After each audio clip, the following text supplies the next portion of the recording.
నమస్కారం సిక్కోలు హృదయ స్పందన న్యూస్ కు స్వాగతం। నేను మీ విఎస్। ఈ రోజు వార్తా విశేషాలు ఇలా ఉన్నాయి। జిల్లా వేగవంతమైన అభివృద్ధి కోసం జిల్లా కలెక్టర్ స్వప్నిల్ దినకర్ పొన్కర్ రూపొందించిన సమగ్ర కార్యాచరణ ప్రణాళిక రాష్ట్ర వ్యాప్తంగా విశేషంగా చర్చనీయాంశమైంది।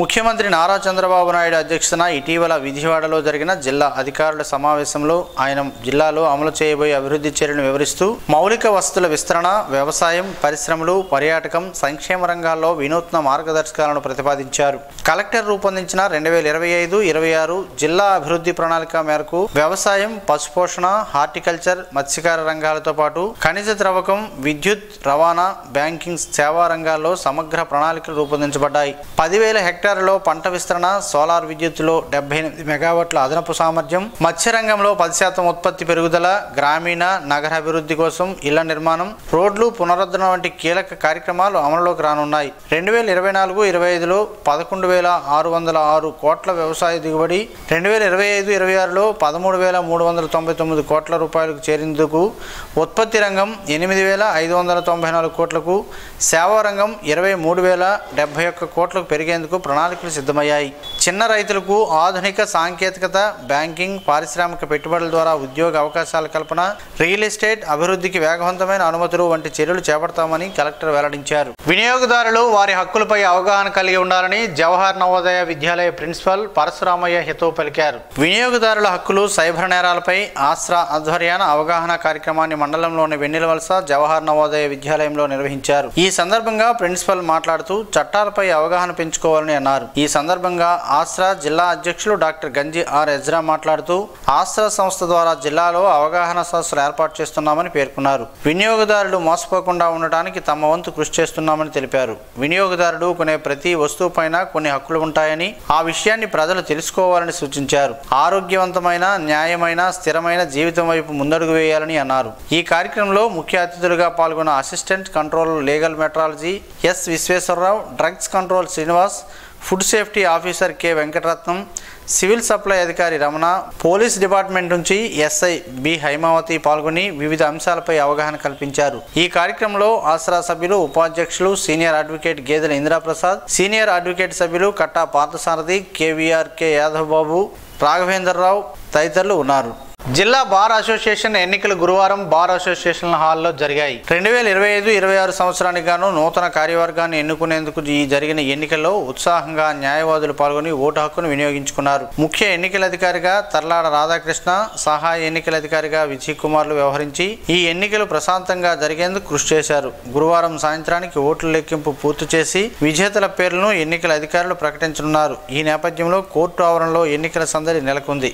శ్యామ్ పిస్టన్ పరిశ్రమలో కార్మికుల లే ఆఫ్ ప్రతిపాదనను రాష్ట్ర ప్రభుత్వం వెంటనే రద్దు చేయాలని, కార్మికుల ఉపాధి కాపాడాలని కోరుతూ మార్చి 29న కలెక్టరేట్ వద్ద చేరిన ధర్నాను జయప్రదం చేయాలని కార్మిక, ఉద్యోగ, రైతు, ప్రజా సంఘాల రౌండ్ టేబుల్ సమావేశం పిలుపునిచ్చింది।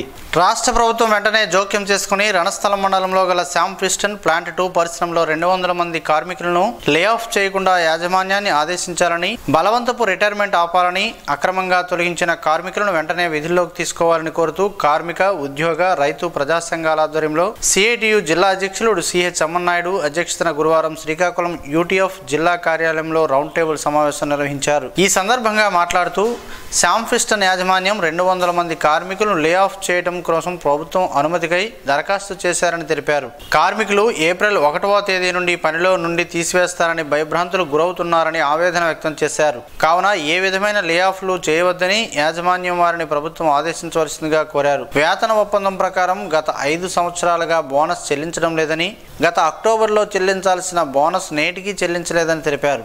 యాజమాన్యం వారు 30 సంవత్సరాల సర్వీస్ పూర్తయిందని, కార్మికులను బలవంతంగా రిటైర్మెంట్ చేస్తున్నారని, ఇప్పటి వరకు అక్రమంగా 120 మంది కార్మికులను బలవంతపు రిటైర్మెంట్ చేశారని ఆవేదన వ్యక్తం చేశారు। రౌండ్ టేబుల్ సమావేశంలో సిఐటియు జిల్లా ప్రధాన కార్యదర్శి పి తేజేశ్వరరావు, శ్రామిక మహిళా జిల్లా కన్వీనర్ కె నాగమణి, సాహితీ స్రవంతి జిల్లా ప్రధాన కార్యదర్శి కె శ్రీనివాస్ తదితరులు ఉన్నారు।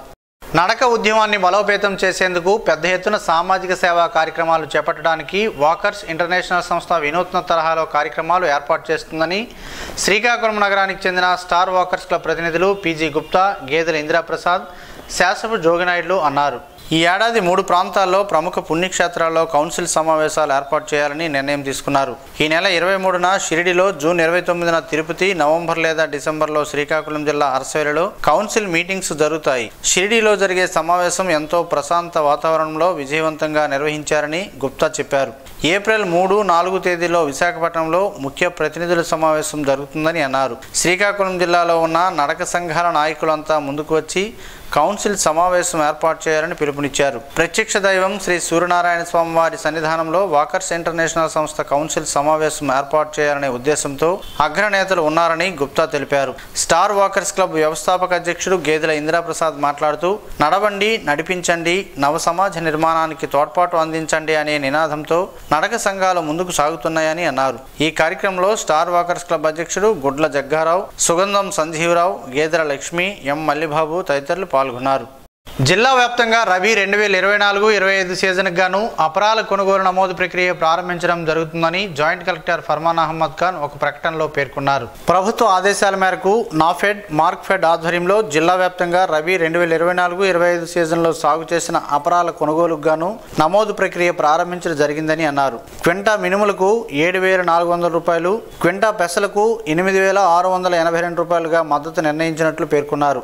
కావున అపరాలు సాగు చేసిన రైతులు, ఈ క్రాప్, ఈ కేవైసీ చేయించుకున్న రైతులు తమ ఉత్పత్తులను మద్దతు ధరకు విక్రయించుటకు గాను తమ పరిధిలో గల రైతు భరోసా కేంద్రాల్లో పేర్లను నమోదు చేయించుకోవాలని సూచించారు. తమ పంటను విక్రయించదలిచిన రైతులు తప్పనిసరిగా నిర్దేశిత నాణ్యతా ప్రమాణాలకు అనుగుణంగా పంటను శుభ్రపరిచి జల్లెడ పట్టి సిద్ధం చేసుకోవాలని, అలాగే ప్రభుత్వం కల్పిస్తున్న ఈ అవకాశాన్ని రైతు సోదరులందరూ సద్వినియోగపరచుకోవాల్సిందిగా జాయింట్ కలెక్టర్ ఒక ప్రకటనలో పేర్కొన్నారు.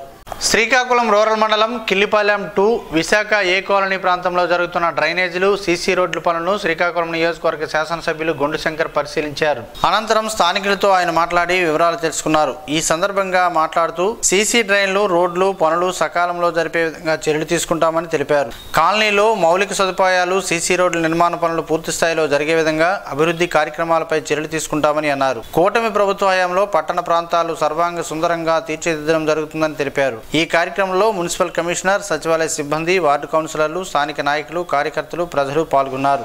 భవిష్యత్తులో ఆరోగ్య రంగంలో ఎదురయ్యే సవాళ్లను ఎదుర్కొనేందుకు వైద్య ఆరోగ్య శాఖ సిబ్బంది సిద్ధంగా ఉండాలని, దానికి అనుగుణంగా శిక్షణ పొందాలని జిల్లా వైద్య ఆరోగ్య శాఖ అధికారి డాక్టర్ టీవీ బాలమురళీకృష్ణ సూచించారు. జిల్లా వైద్య ఆరోగ్య శాఖ కార్యాలయంలో గురువారం స్టాఫ్ నర్సులకు, ఏఎన్ఎంలకు నిర్వహిస్తున్న 3 రోజుల విస్తృత ఆరోగ్య సేవల విస్తరణ కార్యక్రమంలో పాల్గొని మాట్లాడారు.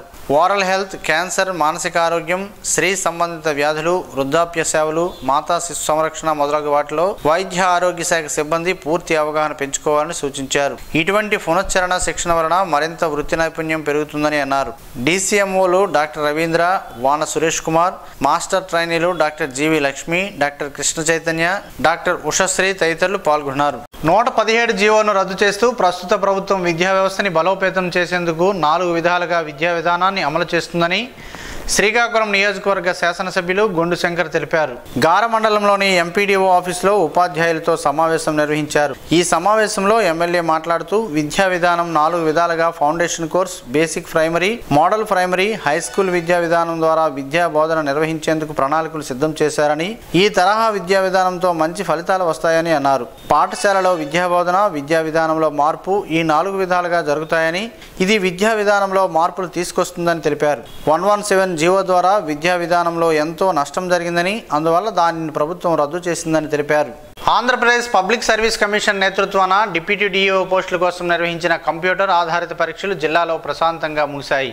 గురువారం సాయంత్రం నర్సనపేట కోర్ టెక్నాలజీస్ పరీక్షా కేంద్రాన్ని జిల్లా రెవెన్యూ అధికారి ఎం వెంకటేశ్వరరావు సందర్శించి ఆన్లైన్లో పరీక్షా నిర్వహణ విధానాన్ని పర్యవేక్షించారు. పరీక్షకులకు 92% హాజరు నమోదైందని, ఇటువంటి సమస్యలు తలెత్తకుండానే పరీక్షలు సజావుగా జరిగినట్లు ఆయన వెల్లడించారు. శ్రీకాకుళం నగరపాలక సంస్థ పరిధిలోని 31వ డివిజన్ సాయినగర్లో జరుగుతున్న చెరువు పనులను స్థానిక డివిజన్ ఇన్ఛార్జ్ విభూతి సూరిబాబు, కమిషనర్ ప్రసాద్తో కలిసి ఈరోజు ఉదయం పరిశీలన చేశారు. అక్కడ జరుగుతున్న పనులపై కమిషనర్తో కలిసి ఆరా తీశారు. కమిషనర్తో కలిసి పరిశీలించిన సూరిబాబు జరుగుతున్న పనులపై కొన్ని సూచనలు, సలహాలను సిబ్బందికి తెలియజేశారు. పనులు వేగవంతంగా జరగాలని, ఎక్కడా నాణ్యతలో రాజీ లేకుండా చూడాలని కమిషనర్ కోరగా, కమిషనర్ స్పందిస్తూ పనుల్లో ఎలాంటి రాజీ లేకుండా చేస్తున్నట్లు, ఈ విషయంలో ఖచ్చితంగా వ్యవహరించాలని సిబ్బందికి ఆదేశించినట్లు ఆయన తెలిపారు. కార్యక్రమంలో స్థానిక టీడీపీ నాయకులు, కార్యకర్తలు, అభిమానులు ఉన్నారు. ఆదిత్యని హుండీ హుండీలో భక్తులు వేసిన కానుకలను లెక్కించగా నోట్ల రూపేణా 22,510 రూపాయలు, చిల్లర రూపేణా 10,712 రూపాయలు కలిపి మొత్తం 33,222 రూపాయల ఆదాయం వచ్చిందని ఆలయ ఈవో ఎర్రంశెట్టి భద్రాజీ తెలిపారు. బుధవారం ఉదయం 9 గంటలకు శ్రీకాకుళం రైల్వే స్టేషన్లో శ్రీహరి సేవా సత్సాయి సేవా సమితి, శ్రీవారి సేవా సమితి వారితో లెక్కింపు జరిపామని ఈవో తెలిపారు. అలాగే బంగారం 1 గ్రాము, విదేశీ మాల్దీవులు నాణ్యం రూపేణా వచ్చాయని తెలిపారు. ఈ కార్యక్రమంలో శ్రీకాకుళం జిల్లా దేవాదాయ శాఖ అధికారి, ఆమ్దలవలస గ్రూప్ దేవాలయాల కార్యనిర్వహణాధికారి తమ్మినేని రవి పర్యవేక్షించారు. S Rajasekhar, station master M Govindarao, RPF ఆలయ అర్చకులు ఇప్పిలి రంజిత్ శర్మ హాజరయ్యారు. నగరంలోనే స్థానిక రైతు శిక్షణా కేంద్రంలో ఈరోజు వ్యవసాయ వర్తకులకు శిక్షణా కార్యక్రమాన్ని జిల్లా వ్యవసాయ అధికారి త్రినాథ్ స్వామి చేతుల మీదుగా ప్రారంభించారు. ఈ సందర్భంగా ఆయన మాట్లాడుతూ రోజు రోజుకి రైతులు వ్యవసాయంలో ఎరువులు, పురుగుమందులు అధిక మోతాదులో వాడుతున్నారని, అందువలన మానవ ఆరోగ్యం దెబ్బతినడంతో పాటు పర్యావరణానికి కూడా హాని వాటిల్లుతుందని అన్నారు. కాబట్టి రైతులకు వీటి గురించి అవగాహన కల్పించడంలో ఉత్పాదక వర్తకులు ప్రాముఖ్యత పోషించాలని సూచించారు. ఈ డిప్లొమా కోర్సుల్లో 4 సంవత్సరాలు వ్యవసాయ డిగ్రీ కోర్సుల్లో బోధించు పాఠ్యాంశాలను 1 సంవత్సరం డిప్లొమా కోర్సులో బోధిస్తారని, కాబట్టి ఈ శిక్షణా కార్యక్రమాన్ని సద్వినియోగం చేసుకోవాలని కోరారు. ఈ కార్యక్రమంలో ఆత్మ deputy project director Shri N Venkateswarlu, వ్యవసాయ కళాశాల Naira professor doctor D Chinnamnaidu, వ్యవసాయ పరిశోధనా స్థానం Ragolu head doctor P Udayababu, వ్యవసాయ పరిశోధనా స్థానం Amadalavalasa head doctor G Chittibabu, కృషి విజ్ఞాన కేంద్రం Amadalavalasa coordinator doctor K Bhagyalakshmi, జిల్లా వ్యవసాయ అధికారి కార్యాలయం ADA T Bhavani Shankar, DRC ఏడీఏలు కృష్ణారావు, వెంకట్రావు, దేశీ training facilitator Shri P Balakrishna, AO Bhanu Priyanka తదితరులు పాల్గొన్నారు. కరివేపాకు కేవలం రుచికే కాదు, ఆరోగ్యానికి కూడా ఎంతో మేలు చేస్తుందని నిపుణులు చెబుతున్నారు. ముఖ్యంగా ఖాళీ కడుపుతో కరివేపాకును తింటే అనేక అనారోగ్య సమస్యలు దూరమవుతాయి అంటున్నారు. ఆ వివరాలేంటో ఈరోజు ప్రసారమయ్యే ఆరోగ్యమే మహాభాగ్యంలో తెలుసుకుందాం.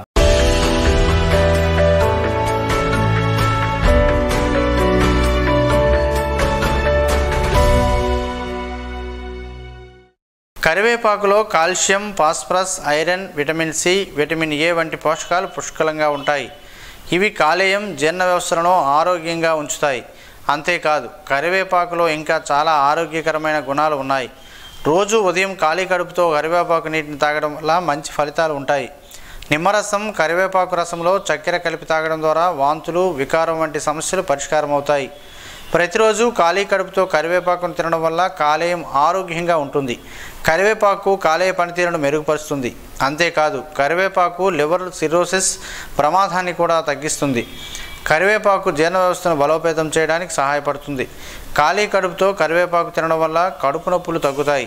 మలబద్ధకం, అసిడిటీ, అజీర్ణం నుంచి ఉపశమనం లభిస్తుంది. పెరుగు లేదా మజ్జిగతో కరివేపాకు తీసుకోవడం చాలా మంచిది. బరువు తగ్గాలని ప్రయత్నిస్తున్న వారు ఒక్కసారి కరివేపాకు వాడండి. కరివేపాకు రక్తంలో చక్కెర, కొలెస్ట్రాల్ నియంత్రించడంలో సహాయపడుతుంది. దీనికోసం ప్రతిరోజు ఉదయం తులసి ఆకులతో కరివేపాకు తినండి. కరివేపాకులో విటమిన్ ఏ పుష్కలంగా ఉంటుంది. అందుకే రోజు ఉదయాన్నే ఖాళీ కడుపుతో కరివేపాకు తింటే చాలా మేలు జరుగుతుంది. ఇది కంటి చూపును మెరుగుపరచడమే కాకుండా కళ్ళను ఆరోగ్యంగా ఉంచడానికి కూడా సహాయపడుతుంది.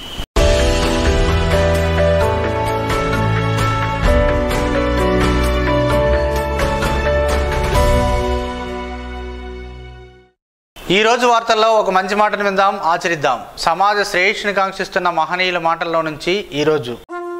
జీవనం గమనం గమ్యం. ఋషి చింతన. సమాజం ఆలోచనలతో తయారు చేయబడిన పదార్థము కాదు. మనం ప్రకృతి తీర్చిదిద్దిన యథార్థమైన చైతన్యమే మనం బ్రతికి ఉన్నప్పుడు చేసిన దానికన్నా చనిపోయాక చేయాల్సింది చాలా ఉంటుంది. అది నీవు బ్రతికుండగా చేసేదానిపై ఆధారపడి ఉండును. అదే ఆధ్యాత్మికం. ఓం శ్రీ గాయత్ర్యై నమః. స్పందన న్యూస్ ఇప్పుడు యూట్యూబ్లో అందుబాటులో ఉంచడమైనది. ఎస్టీవీ స్పేస్ స్పందన అని టైప్ చేసి ప్రేక్షకులు తమకు అనుకూలమైన సమయంలో న్యూస్ని వీక్షించగలరు. ఈ వార్తలు ఎంతటితో సమాప్తం. మరలా ప్రసారమయ్యే స్పందన న్యూస్లో కలుద్దాం. అంతవరకు సెలవు. నమస్కారం. మీ మాటే మా బాట.